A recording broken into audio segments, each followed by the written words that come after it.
If I ask you to give me data from 3 years ago, will you be able to give it to me? The topic that I'm going to deal with is data management. What is data management? Managing the data. Very good. So can you give me some implications of data management to our program? Weekly tracker is a form of data management. What else do we have? List of students. Yes, we have a list of all the students. Schools, what schools are enrolled in our program? That is example of data that we need. Yeah, weekly sessions, whether it's government, aided, private, this is all the maybe the data points that we require. What is data management then? Organized way of keeping this data. It is easily accessible. Do we need data that is, let's say, 5 years old? Yes. Why? To compare, to track the growth, to see if there is any change in the delivery of the program, to see if there's a demographic change in the kind of students that we are enrolling, to see if there's a change in the kind of schools that we are enrolling. There's one more very important reason that why we need data, and that is very particular to Balajanagraha. Can you tell me that? Alumni, we need alumni engagement. For that we need the data. For funders, they're going to ask, yeah, who was in our program? They're going to ask that. What else? Quality of the program, yes, definitely quality important. We need to submit this data to government agencies to incorporate as part of the syllabus, right? If someday we're going to send a book, a document to the government agencies asking them to include this program in the curriculum, we're going to have to provide all this data, which is why we need data from the day the program started. If we don't have that, at least the most data that we can lay our hands on, we should manage it as to the best of our abilities. So can I ask you, what problems did you face last year with regards to data management? Yeah, you had a problem understanding the template. At the end of the year, I asked you, you'd sent me this mail in June, can you send it to me again? So I would like to tell you that this year onwards, we've moved on to something called SharePoint. SharePoint is, it's a cloud-based data management tool where we put all our files and they're there for everybody to see, so that they're not on my desktop. If my desktop crashes, or let's say I leave, then that data is lost. So it's there on SharePoint for everybody to see, all right? So from our side, we're going to take care of that. And we also have started a templatization process where we're going to have set templates for every process. And we're going to do a lot of brainstorming amongst ourselves to see that these templates are, they have least bugs, to say the least. They don't have bugs and there is no data conflict in them. We're going to do that. We're going to keep sending out these templates to you. And from your side, we need that you give us the input for us to store it, because the 4 or 6 of us here are not running this program. You are, and you have to feed us with the information, right? We rely on the teachers for the information, otherwise we have nothing. Can you tell me some of the problems with data management that we can have? Some of the mistakes, let's say, we've been doing. Data entry is very important. Yes. What else is important? Losing data storage. You have to store it properly somewhere. Important. What else? Okay, let's see some of the things that can be the causes of poor data quality. The first time you create a database is the most important step. Like, for example, you have UIDs and you have student names. If at this point you make a spelling error, or you make an error in recording the phone number of the student's parents, that data is going to get carried on till the end of the year. And through the cycle of the usage of that data, this erroneous data is going to get carried.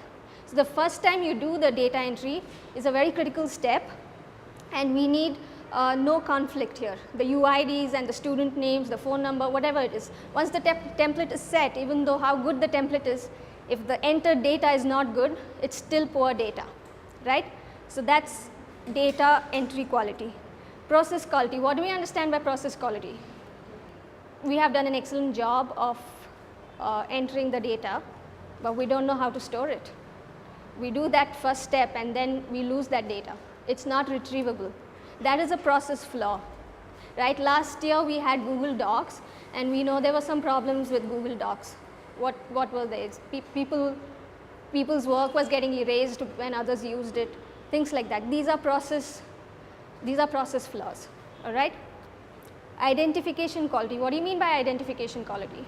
Let's say you have two files that you have both named student data. How do you know what is what? Maybe today you know what it is, but 6 months down the line, you wouldn't know what. If you have two files which are both named student data, you wouldn't know what each one is. So file naming is important. You make it as descriptive as possible. We're going to try to get naming nomenclatures in place, but this is the first time we're going to try to put naming nomenclatures in place, and let's see how it goes.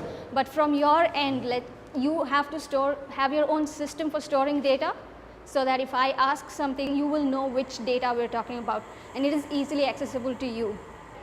Identification quality also can mean if there are two schools with the same name, right? You need to do something about that, which is why we have UIDs, all right? What is integration quality? What is integration of data? Can anybody guess that? Now, for example, let's say I'm creating a database about facilitator information. I put the phone numbers and I leave it there, and 5 days later I think of creating another database of facilitator database, and I put the emails in another database.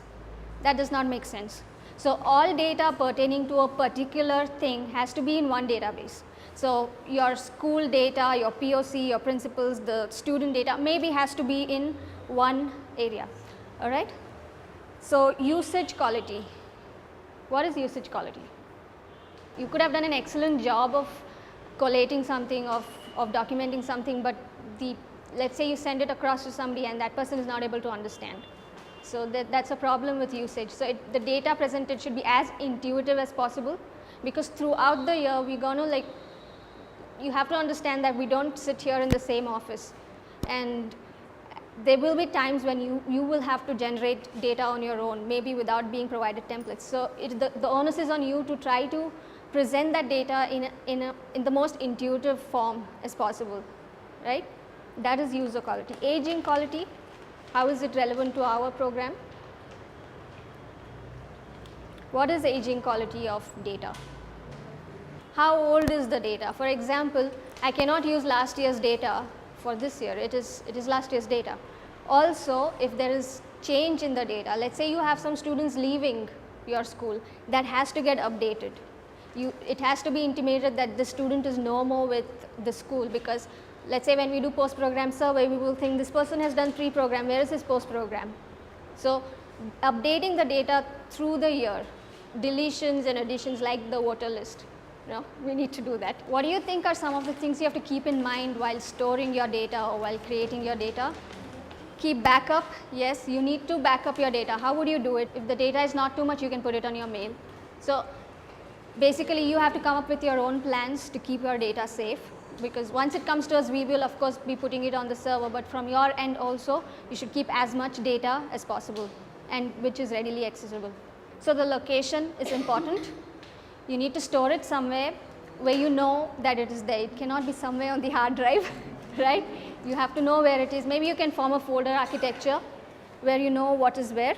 Location. Creation date can be helpful, because you know that maybe this was something that was in June. I should go and look at the June data, something like that.